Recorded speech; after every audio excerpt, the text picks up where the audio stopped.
नमस्कार प्यारे बच्चों, कैसे हैं आप सब। आशा करता हूँ कि सब अच्छे होंगे। तो चलिए शुरू करते हैं। आज हम करेंगे वर्कशीट नंबर 2। ये हमारी इंग्लिश की वर्कशीट होने वाली है 3 अप्रैल 2021 की। इधर बच्चे अपनी क्लास का सेक्शन, यहाँ पर अपना नाम और यहाँ पर अपने टीचर का नाम लिखेंगे। तो चलिए इस वर्कशीट को हम शुरू करते हैं। इस वर्कशीट का नाम है वेलकम टू क्लास 3। चलिए आइए देखते हैं इसमें क्या लिखा है। Hello dear children, a warm welcome to you. क्या बोल रहा है? हेलो प्यारे बच्चों, आपका स्वागत है। Let me introduce my self. क्या कह रहा है? मैं अपने आप को इंट्रोड्यूस कर रहा हूँ, यानी वो अपने बारे में बता रहा है। I am your English teacher. और मैं कौन हूँ? मैं आपका इंग्लिश का टीचर हूँ। I would like to know you better. यानी वो ये कह रहा है कि मैं आपको और अच्छे से जानना पसंद करूंगा। ठीक है, बेटर का मतलब और अच्छे से, नो यू का मतलब जानना।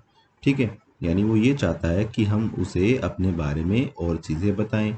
सो help me fill up your details in the card given below. यानी वो ये कह रहा है कि आप मेरी मदद करो किस चीज़ में?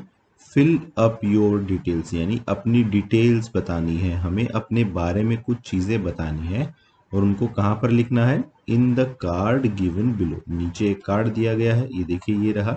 इसमें जो जो पूछा गया है वो डिटेल्स हमें इसमें भरनी है, ताकि हमारे इस इंग्लिश के टीचर को हमारे बारे में और अच्छे से पता चल जाए। तो चलिए देखते हैं हमें कौन कौन सी डिटेल्स यहाँ पर देनी है।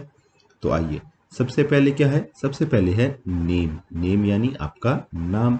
तो यहाँ पर आप अपना नाम लिखेंगे। जैसे मान लीजिए मैंने नाम लिख दिया साहिल। ठीक है, मान लीजिए मेरा नाम है साहिल, तो मैंने लिख दिया साहिल। आप यहाँ पर अपना नाम लिखेंगे, साहिल आपको नहीं लिखना है। ठीक है, ये तो बस मैं आपको समझाने के लिए बता रहा हूँ। यहाँ पर आप अपना नाम लिखेंगे। फिर आप कौन सी क्लास में हो गए? आप 3rd क्लास में हो गए। ठीक है, सेक्शन कौन सा आपका, वो आप यहाँ पर लिखेंगे। फिर क्या है? आपका रोल नंबर क्या है? अगर आपको रोल नंबर नहीं पता है तो आप अपने टीचर से पूछ सकते हैं, वरना आपका 2nd क्लास में जो रोल नंबर था वही रोल नंबर आपका अभी भी चल रहा होगा। ठीक है, यहाँ पर आप अपना रोल नंबर लिखेंगे। फिर क्या है? Date of birth. Date of birth क्या होती है? इसका मतलब होता है आपका जन्म कब हुआ था। यानी जैसे मान लीजिए अगर आपका बर्थडे 12 मार्च को आता है, तो आपकी डेट ऑफ बर्थ क्या हो जाएगी? 12 मार्च। और जिस साल में भी आप पैदा हुए थे वो साल, जैसे मान लीजिए आप क्या लिखेंगे? 12 मार्च। ठीक है, और अगर आप 2013 में पैदा हुए थे तो 2013। ये आपकी डेट ऑफ बर्थ। बर्थ का मतलब क्या होता है? जन्म। तो यानी जिस दिन आपने जन्म लिया था वो आपकी डेट ऑफ बर्थ हो गई। और एक और चीज़ यहाँ पे साइड में क्या है? Paste your photo here. यानी यहाँ पर आपको अपना चित्र चिपकाना है। ठीक है, अगर आपको डेट ऑफ बर्थ यहाँ पर नहीं पता है तो आप अपने मम्मी पापा से पूछ सकते हैं और लिख सकते हैं। फिर क्या है? Father's name. फादर कौन होता है? आपके पिता। यहाँ पर आपको उनका नाम लिखना है।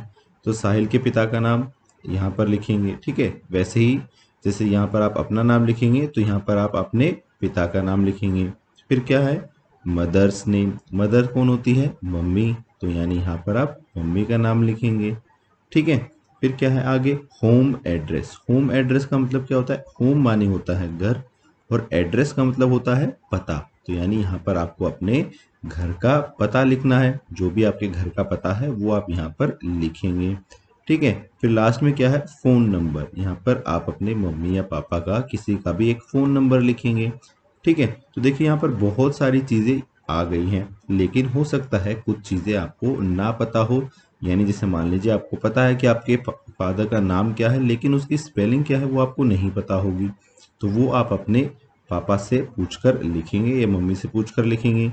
अगर उनको नहीं पता है कि इंग्लिश में कैसे लिखना है तो आप अपनी टीचर से भी पूछ सकते हैं, लेकिन आपको लिखना यहाँ पर इंग्लिश में ही है। ठीक है, देखिए हमारी ये इंग्लिश के टीचर है ना, और हमारी वर्कशीट भी इंग्लिश की है। तो यहाँ पर जितने भी आंसर आप लिखेंगे वो सारे इंग्लिश में ही होंगे। अगर आपको नहीं पता है तो आप अपने टीचर से पूछ सकते हैं। चलिए आगे बढ़ते हैं। फिर क्या करना है? We are going to do a lot of fun learning. यानी हम बहुत सारी मज़ेदार चीज़ें सीखने वाले हैं। लेट अस स्टार्ट विद, यानी किससे शुरुआत करते हैं? What are your favourite activities. ठीक है, आपको सबसे ज़्यादा एक्टिविटीज़ कौन सी पसंद है? ठीक है, फेवरेट का मतलब क्या होता है? जो आपको सबसे अच्छी लगती हैं।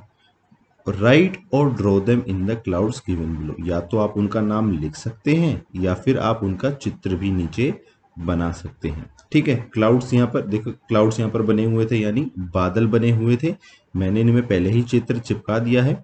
ठीक है, लेट अस ड्रॉ और राइट योर फेवरेट एक्टिविटीज, यानी जो भी आपकी फेवरेट एक्टिविटीज हैं उनको यहाँ पर या तो आप उनका नाम लिख दीजिए या फिर उनका चित्र बना दीजिए। एक्टिविटीज का मतलब क्या होता है? एक्टिविटीज बेटा वो चीजें होती हैं जो आप करना पसंद करते हैं। जैसे अभी हम एग्जांपल लेंगे, देखिए पहला चित्र देखिए, यहाँ पर क्या हो रहा है, यहाँ पर कुछ बच्चे किताब पढ़ रहे हैं, तो एक एक्टिविटी हो गई क्या, किताब पढ़ना या स्टोरी पढ़ना।